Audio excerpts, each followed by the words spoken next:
Lola and Lou here from Games, Brains and Head-Banging Life, gbhblofficial.com for sure, and it's track by track time as we are looking at Eyehategod's self-titled album, the fifth, not the debut or anything like that, but the fifth studio album by the American sludge metal band, released May 26, 2014 in North America through Housecore Records, and on May 27th, 2014 in Europe through Century Media Records. No idea why there was a day delay, who knows.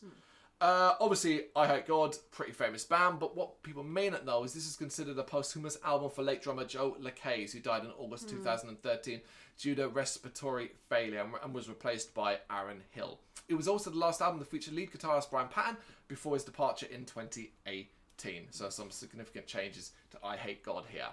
So as always, before we get into the actual tracks, Eyehategod, fan or not? I think I've seen them. We have Seen them live, yeah. Garage. Yeah. Yeah. I know a few songs and stuff. Obviously, I know the medical associations with like the NOLA, all that. The kind NOLA, of scene. yeah, they're one of them, yeah, kind of yeah. scene. I won't be able to say a song off the top of my head, so I don't know much. I probably dip my toes, and I've heard the old song going, "Oh, I like that," and not knowing it was Eyehategod kind of situation. Fair like, enough. In like a metal pub and stuff. Yeah. This is my first kind of full album I've listened to of theirs. So, but yeah, I'm a fan of like that kind of stuff. I do say though, I think music like this, I think I would probably put a couple of songs on a playlist. Like, right. Overall, I mean, like probably people watch these videos products. I've seen like, I'm not an album person in general. I would flip between songs and have like playlists as a standard rather than albums in a whole. And I think I did notice that quite a bit on this one, especially with like this kind of sludge metal. Yep. It is a long album, so I will give you that. It is a long album. There's a lot of tracks on it. I do like Eyehategod. I am a fan, not a big fan, and certainly not well versed in the knowledge, but I like a lot of the NOLA sludge bands that are surrounding his circle. However, under that sort of ranking of those sort of bigger ones, you know, your Downs, your Crowbars and all that, Eyehategod probably come down in the lower echelons of that. I mean, see, they're Bloodstock this year, so they might put on a show that kind of... It's not high on my list of priorities to see. It's not, truth be told. If I do, I will. If I don't, I ain't going to worry too much about it. I did get kind of like I did get quite a sense of I think people romanticise places that are kind of like places like obviously like New Orleans and stuff like that, and obviously Hurricane Katrina and stuff like that must have really decimated, of course, a lot of stuff. And I kind of get the feeling that people romanticise like living like that. And I think certain bands we just tell you like, yeah, it just seems like it's hard work, but you fight through it, and it's been that this band have gone through quite a lot as well. Of course, yeah. I kind of get that from the album, like they're just persistent, like they just keep going, keep hammering forward, which I quite liked overall. Was what I got from it. That's interesting thing to get from. That's cool. We're going to get into it. We're going to go through the tracks, beginning with agitation. Why am I saying that wrong? Agitation. Yeah. Agitation. Propaganda. I love this as an opener, as it's chaotic with a hardcore edge. The lack of sludge is quite funny. I thought that was funny, considering who this is, but it's got so much energy, I can't help but enjoy it. It's also short and to the point. It's a welcome introduction. Yeah, punky start. Sounds grubby. Nice sludgy guitars adding some depth to it as well. I quite like that. It wasn't just like speedy done. It was like, okay, there's a bit of stuff that makes you go, okay, that is Eyehategod. Okay, yep. Trying to crack the hard dollar. Now we get proper sludge. This one is slow and oozing heaviness. The squeal of feedback playing against those riffs really appeals to me, and the vocals sound immense here. One of my favourites on the album, as it makes me gurn. Yeah. Same with me. I like the groove with these rough vocals. It had good rhythm to it, and I was like, okay, I can get on board with that. Yep. Yeah. You might notice as we go through this problem with this is early on you're into this. It's the fact that it keeps going and going and going and going and going. And maybe live, you get more of a selection. Yeah, okay. Yeah. Parish Motel Sickness. Another slice of riff-heavy gold. This is a headbanger, especially when it slows down to crawling levels. As filthy as it gets with Eyehategod, but man, it is all about the riffs here. Yeah.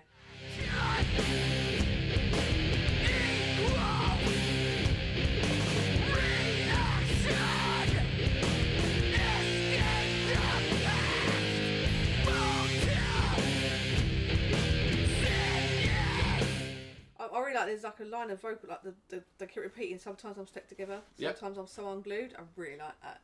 And that stuck out from the whole album, just like that part.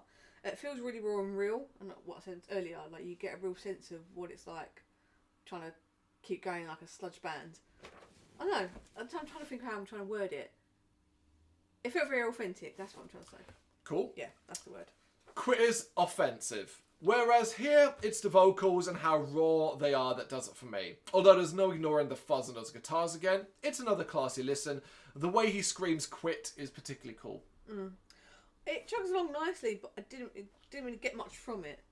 So I listened to it a few times and I couldn't really pick anything out that made me stop and go, write a note down. Yeah, That's sometimes how it works. Particularly with tracks like this, I think actually writing notes is one of the hardest things because everything kind of sounds the same a lot of the and time. I think that's one of the things about sludge metal, isn't it? It's going to cut that kind of just rolling. I don't want to. No, I don't want to. No, I don't want to kind of tar all sludge metal bands with that. With that, I know what you're trying to say. The structure isn't as obvious in certain genres as in sludge metal. Okay. See what I mean? There's a different kind of structure in certain other songs. Okay. Whereas this, it's not so much. Nobody told me. More, dirty sludge and furious heaviness. What's there to complain about? I wouldn't call this as attention-grabbing as a lot of what I've heard so far, but it's enjoyable, and once again, it's got some really strong riffs. I like it. I feel like a bit more energy in this one.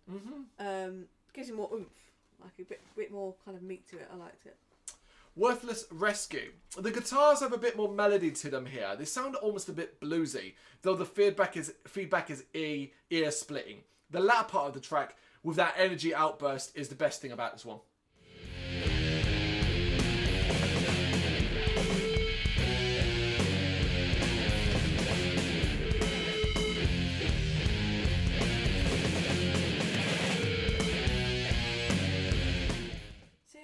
Another one I couldn't get into it. I couldn't find a way into it. I did multiple listens and it just kind of passed me by. So I don't know if it's just me. I don't know. Sometimes it's obviously you. Of course, it's going to just. It's not necessarily just going to be in relation to what we've just said. It's just you because I said something different. Yeah. Framed to the Wall. A return to the more hardcore, heavy sound. It's wild. It's intense. It's a nice pit opener. Yeah, I really like this one. Okay. Really like this one. Bit of a punky start to it. I like the extra energy. It shifts gears a bit. I think that's what it is with me. I think I like ups and downs, yeah, peaks and valleys. Yeah, that's what I you were doing that, so I gathered it was ups and downs. Yeah. Robotusian and Rejection. Beautifully sludgy. The switch of tempos at the midpoint is where it is at. This one is kind of painful. The way the vocals are stretched out and the riffs absolutely howl. It is really slow. Yeah, it is. Really slow one.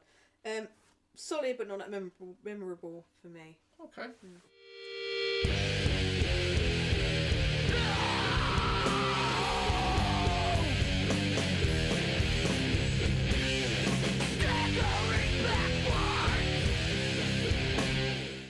Flags and Cities Bound.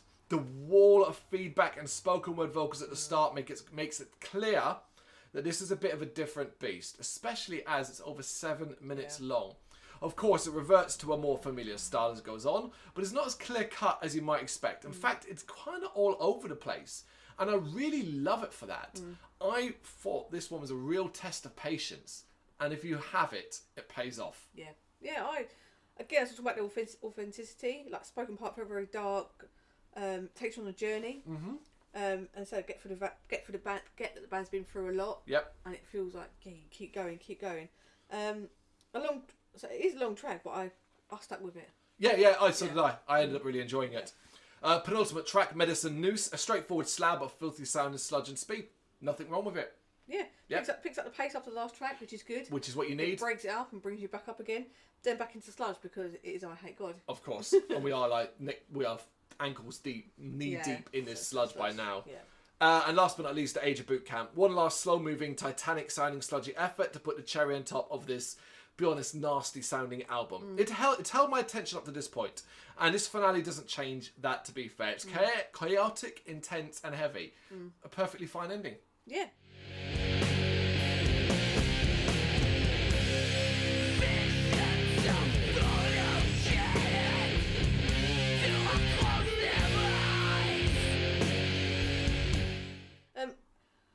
I do like they don't compromise on the sound. Yeah. Like the whole way through, like we're going to end on like this. How we started. Yeah, we're going to end how we started.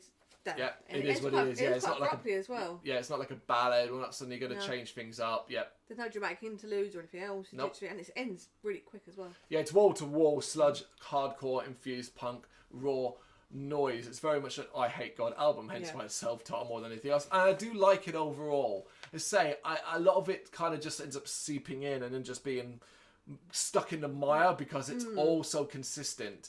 that picking and choosing tracks out of it becomes really difficult beyond some of the ones that do shift the tone in a different and more unique way.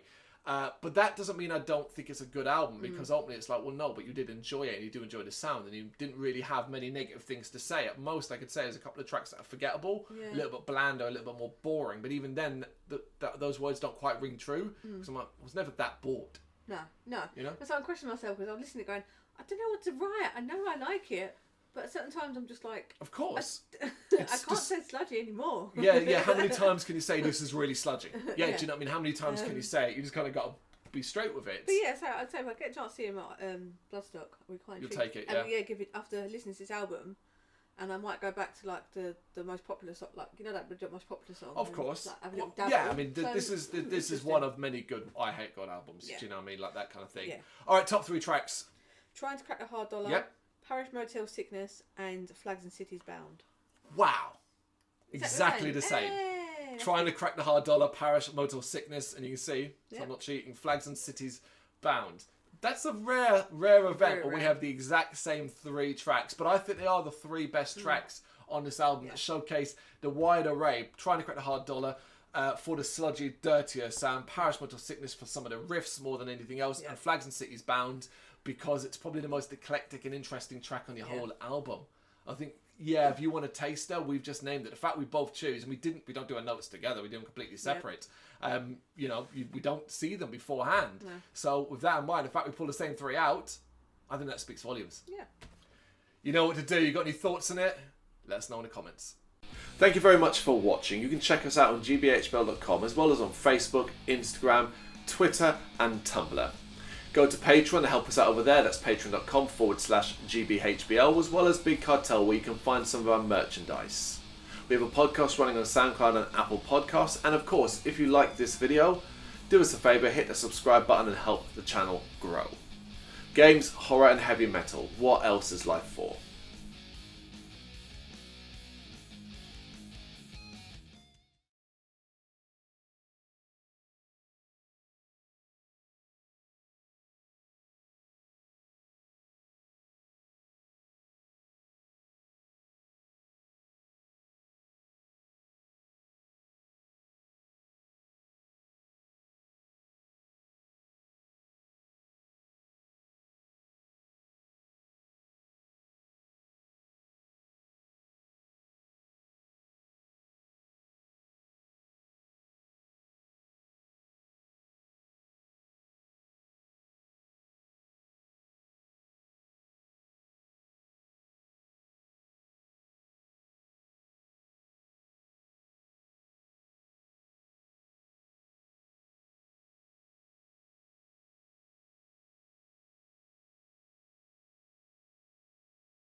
Thank you very much for watching. You can check us out on gbhbl.com as well as on Facebook, Instagram, Twitter and Tumblr. Go to Patreon to help us out over there. That's patreon.com/gbhbl, as well as Big Cartel, where you can find some of our merchandise. We have a podcast running on SoundCloud and Apple Podcasts. And of course, if you like this video, do us a favour, hit the subscribe button and help the channel grow. Games, horror and heavy metal. What else is life for?